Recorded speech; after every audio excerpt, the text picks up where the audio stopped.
Na-try mo na ba to?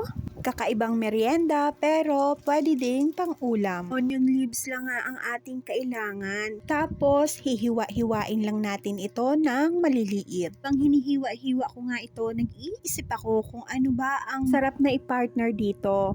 O kaya, ano kayang sauce ang bagay dito? Hindi mo lang kasi siyang kainin ng walang sauce, lalong-lalo na pwedeng-pwede mo siyang iulam. Sunod nating hihiwain ay ang ating sibuyas. Kung meron kang puting sibuyas, pwede mo itong gamitin. Ang puting sibuyas kasi ay medyo matamis-tamis, kaya makakadagdag pa ito sa lasa. Hihiwain lang natin ito ng maliliit. Tapos, pagsasamahin na natin ito sa onion leaves. Ang sunod natin gagawin, sa bukod na lagayan, maglalagay tayo ng 1 1/4 na harina. Tapos, ganun din ang ating sukat ng tubig, 1 1/4. Tapos, ang idadagdag nating panimpla dito ay patis lang. Ang magtansya ng patis. Gusto mo ng medyo maalat. At para naman sa ating mga best friend dyan, mga vegetarian, ilalagay lang natin na panimpla dito ay ang asin. Halu-haluin lang natin nga itong mabuti. Tapos, ilalagay na natin ang ating onion leaves. Dahil ang susunod na natin gawin, magpainit ka ng kawali at yan na ito ng konting mantika. Para iisa ang sukat ng ating pancake, initan ko nga lang ito ng 1/4 cup. Sarap siya pag medyo crispy. Tapos pag golden brown na, babaliktarin mo lang ito.